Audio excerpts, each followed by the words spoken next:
name is Gabriella from the Property 118 team, and today I'm joined by Emma Fielding, who won Young Property Investor of the Year at the 2023 Property Investors Awards.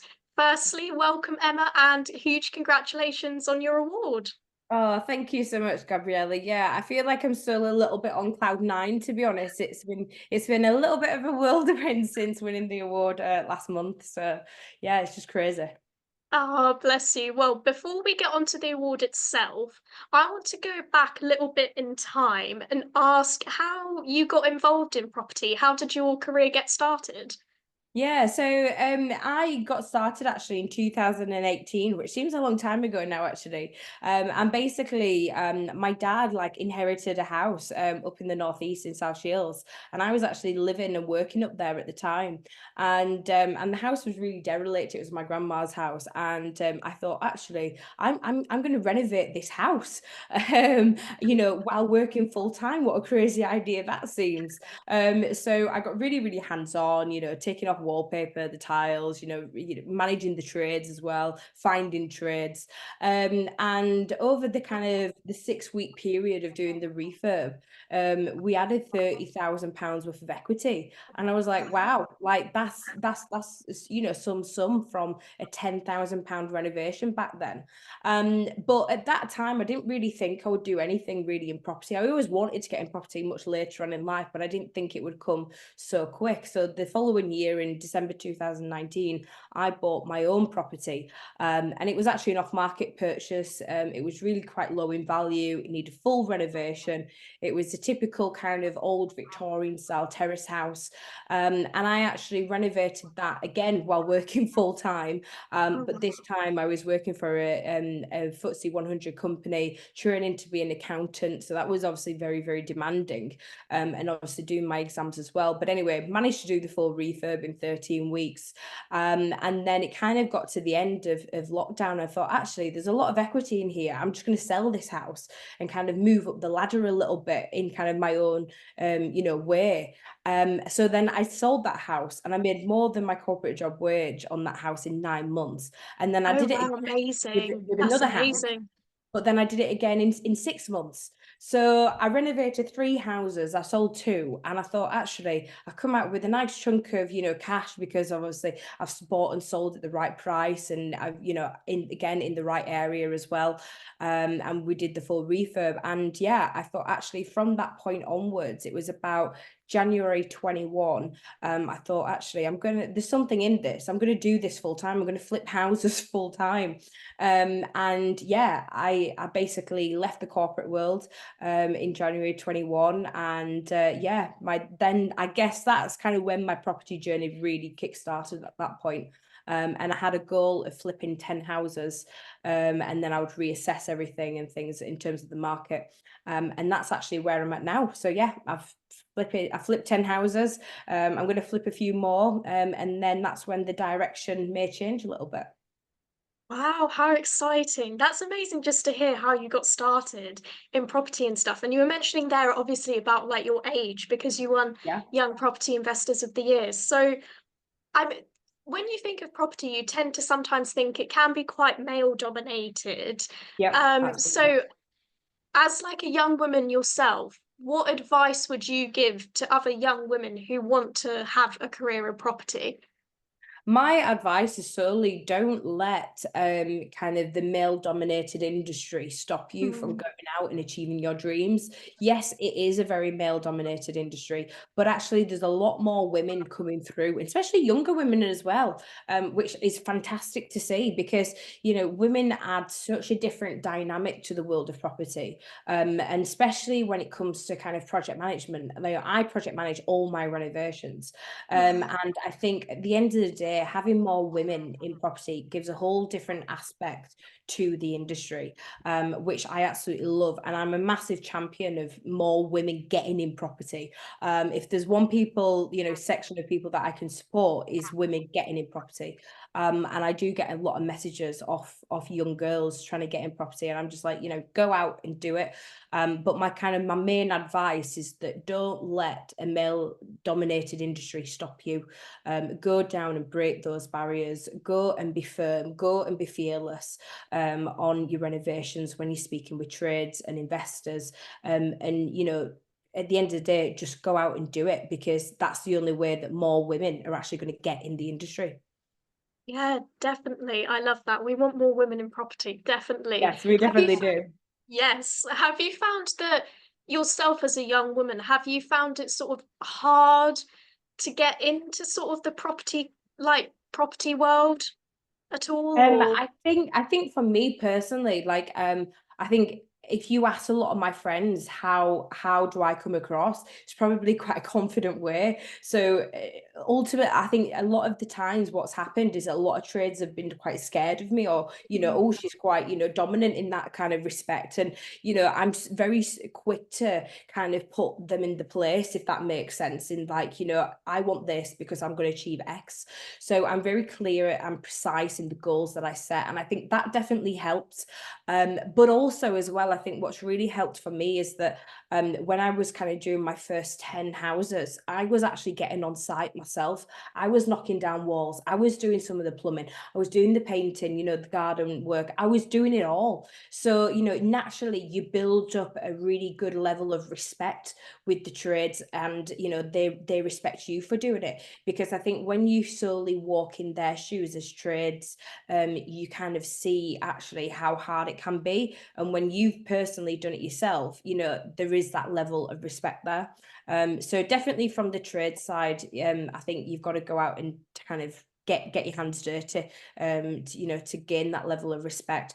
But again, with the investors, investors that I work with, it's been it hasn't been a challenge, I would say, because mm, I've basically gone to investors, and said, this is what I do, this is what I want to achieve.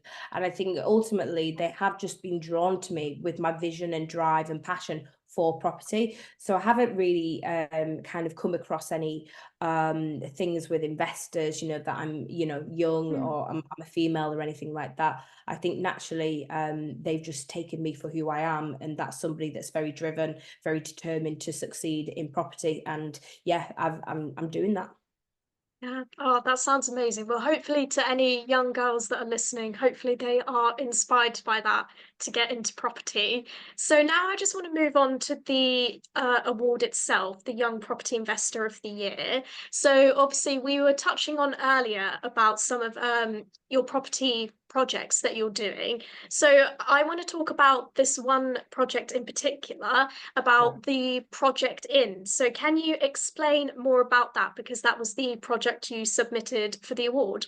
Yeah, it was. Yeah. So Project In, it was in Barnsley, what we local people call it, on Millionaires Row. It was a detached, dated 2-bed, 1-bathroom bungalow. And as you can imagine, a bungalow that has not been touched in about 70 years. So you can Wow. imagine kind of the state of it, basically. Yeah. Fully need gutting and stuff. But actually, what was really important with this particular development, there was a lot of scope to add value, right? So we added a heck of a lot of value in the renovation. So we turned it into a 4-bed, 3-bathroom, 140 square meter bungalow. That's a full wraparound extension. And we turned it obviously from something very dated to very luxury, high spec, the best appliances you can get, the creme de la creme of bungalows, basically, in the area. And we kept it as a bungalow. And yeah, basically we purchased that for 264.5. It was actually on the market for 280. So we managed to negotiate a little bit of a discount because we were cash buyers. I actually used one of my existing investors to fund the purchase up to 250,000. I funded the rest. Obviously, we had the legals, we had the stamp duty, and yeah, we were then. Yeah, the renovation was 120,000 that my company obviously paid for, and then from there we actually ended up selling it for 495. Wow. we were in and out of the deal. I think this is probably the bit that I'm most impressed with. We were in and out of the deal in 51 weeks. So when I work with investors, I normally have a agreement of 52 weeks, so a year, and a renovation on that scale and on that, particular size. The actual renovation took 8 months that I was self-managing from start to finish, and I was also managing other renovations as well at that time. But yeah, so basically the renovation took 8 months. We sold it within, I think it was about 2 weeks, and then obviously we were through legals. But yeah, we were in and out of the deal within 51 weeks, which was obviously fantastic. So yeah, it's looking back at the renovation, it was my biggest renovation to date, actually. And I worked with a very, very young team of kind of builders and trades that I've worked with for throughout my renovations. But overall, we created a fantastic bungalow. It had the wow factor, bifolding doors, roof lanterns, open plan, handleless kitchens, quartz worktops, the lot. It had it. So yeah, it was a great development. Yeah, it sounds like it. Sounds absolutely amazing. So if I can, I don't know if you can reveal, but can you reveal any of the projects that you're working on for 2024? To be fair, yeah. So I actually had a purchase last week. Oh, wow. So yeah, everything's kind of, coming to a head, Yeah. basically. So currently, I've got one property on the market. I've got another two that are in renovation stage, and then I'm purchasing a couple of more. The one of them that is currently in legals is actually a bigger deal than Project In, which I'm very, very excited about, and actually to be working with a new investor on that one as well. So can't wait to get the keys for that one, because yeah, if you think Project In was good, this new one, this bigger one, is going to be, yeah, something very, very special. Oh, how exciting. It sounds amazing. And I just want to ask you as well. So obviously, as we were talking about earlier, like you're quite sort of like relatively new to property. So is there sort of a special branch that you want to specialize in particular when it comes to property or? Yeah, absolutely. To be honest, like when I got into property, I thought, okay, I'm gonna, flip 10 houses Mm, and reassess things where I am now. I'm currently going to push that goal up to 15 houses in terms of flipping. So I think that will probably hit that target by end of this year, which will be fantastic. My kind of medium term goal is to pick up a few buy to lets along the way, which to be honest, I could do now, but I think, I'm just waiting for, interest rates to drop slightly, just to make them a bit more profitable on that side. But my ultimate long-term goal is actually to build luxury new builds, very small developments, very exclusive developments in the kind of the most up and coming and affluent areas of Yorkshire. That's kind of my 5-year goal, to be honest. So I'm kind of working towards that, I would say. yeah. Oh, sounds amazing. Well, fingers crossed. I'm sure it will be absolutely amazing. And then as well, if we can go back to the Property Investors Awards as well. So obviously it's been sort of, when was the award ceremony? So it was in December. So Yeah, I think how about does 6 weeks it ago now. I know. Seems like such a long time ago now, but how does it obviously feel since you won the award? I mean, it must be such an amazing feeling. And would you recommend people to apply for the awards as well? Yeah, I absolutely would recommend anybody to apply. I've actually had a couple of messages already off people, wanting to apply for next year. I would solely Oh, recommend amazing. it.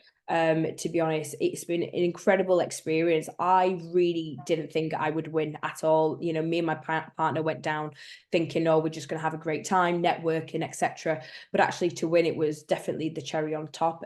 For me personally, my social media went absolutely crazy for about a week.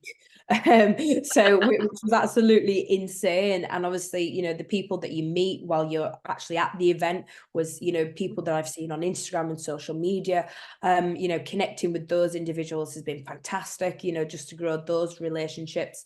And also, now coming away from the awards, since winning, the amount of people that get in touch with you with different opportunities, speaking at different events, which is something that I want to do. I also, I have another string to my bow where, I mentor people doing flip renovations and getting in property. So I've had a lot of people messaging me about that, which obviously is a massive passion of mine. So that's really exciting. But overall, it's been an incredible experience and something that I'm completely blown away by.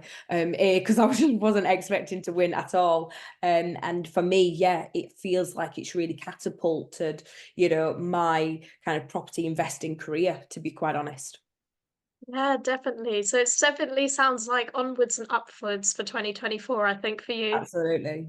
Yes, perfect. So, Emma, thank you so much for chatting with me today, and best of luck for 2024.